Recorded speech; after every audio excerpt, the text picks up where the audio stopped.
Now, one of the biggest things that sets Armoured Digital apart from other war games is the fact that you can build new units during the game.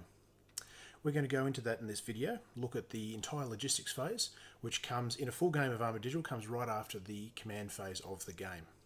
Now, quick note, if you haven't seen our other videos, particularly on how to move and the turn sequence, I highly recommend you watch those first because that'll help you understand what's going on during this phase of the game as I skip over some parts.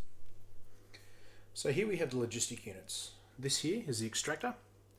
It's the very top part of an automated mine, and it's the place where the resources are generated and then handed out to any transport vehicle that shows up, no matter which side it belongs to. Here we have the Wombat, big mobile factory that both builds and repairs units. And here we have the Squirrel, a transport that heads over to the extractor, grabs the resources and brings them back to the Wombat. None of these units can receive orders during the command phase of the turn. That's only the combat units. Likewise, the combat units and the command unit can't receive orders during this logistics phase. So at the very start of the logistics phase, there are a couple of things you need to do. First of all, if it's not turn one, you collect up any of the logistics orders tokens from the previous turn. Now I'm using fairly simple tokens here, being prototypes, but you'll have nice little square tokens that will look like miniature cards, so it'll be fairly easy to differentiate. The second thing that you need to do is for every mine on the table, you need to roll the dice and add 1 to the result. So in this case 5. I can add 5 resource tokens and place them there.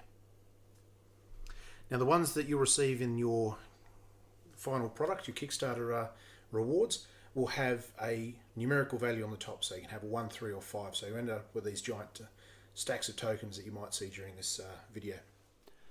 So the logistics phase works basically the same way as the command phase, except that instead of using our planning and our surprise stats, we're going to be using our logistics and our resourceful stats respectively. So if I have a logistics rating of 4, I roll 4 dice, and the highest of those dice indicates what my number of orders is, logistic orders is going to be for that turn. Then when we roll our resourcefulness, that'll indicate which player gets to go first. The only change from the command phase is, in this case, whoever wins that particular resourcefulness roll will get to take all of their logistics orders before the other player does. Logistics orders work much the same way that the orders that you receive, the ordered cards, in the command phase. Yet they have to come from the command unit, go through a valid comms chain to the target unit. Target unit can have a maximum of 3 orders played on it in one turn. What you can do with those logistics orders is far more flexible than they are with the cards, because a single order can be used one of a multitude of different ways depending on the unit you play it on. So let's start with the Squirrel. With the Squirrel, you can issue a logistics order to tell it to load or offload any number of resource tokens up to its maximum capacity of 8. To do so, it has to be in physical contact with one of the 3 docking ports on the extractor or the docking port on the back of the Wombat.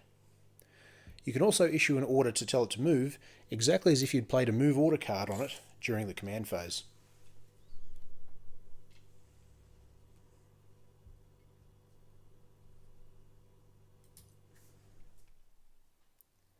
If, however, there's not enough resources available at the extractor when you get there, you can issue an order to the extractor, so long as you have a comms chain that can reach all the way there.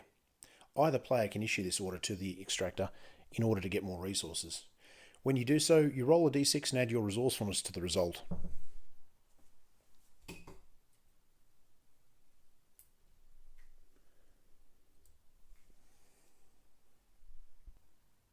The Wombat, on the other hand, has a whole range of different things it can do.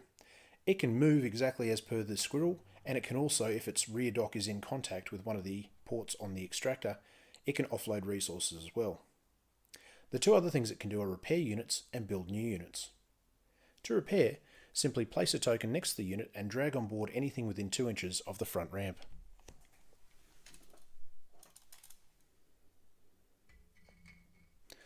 You'll note that you can physically fit units inside whilst this is being done. Simply pay a resource token and then roll as many dice as you have resourcefulness. Any dice that scores a 4 or higher will result in 1 point of damage being removed.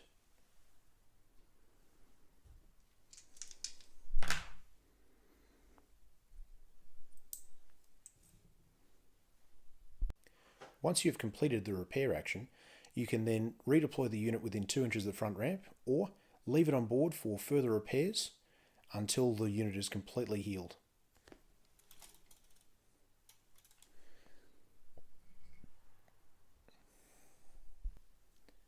If you want to build a new unit, simply place a logistic order and choose the right production specification.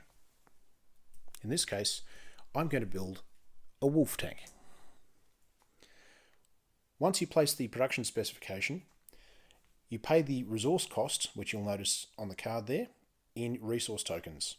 So in this case, I'm going to pay 4 resource tokens,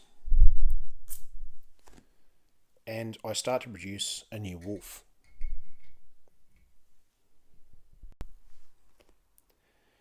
Because I have a resourcefulness of 3, once I've played my order, I receive 3 production points. You'll note that the wolf has a required production of 6, which means that I need another order in order to complete production of the unit. Once I have my 6, the wolf is then deployed anywhere within 2 inches of the front ramp, and the wombat is free to produce another unit or repair as I like to. So there we have building units and the logistic phase. One thing to keep in mind is that you can only build new units if you have a free node of that particular type. i.e. if you want to build a logistic unit, you have to have a logistic node available. If you want to build a combat unit, you have to have a combat node available. If you'd like to find out more about nodes and how they work, just have a look at our force selection video, which should be the one right after this one. Thanks guys, and enjoy Armoured Digital.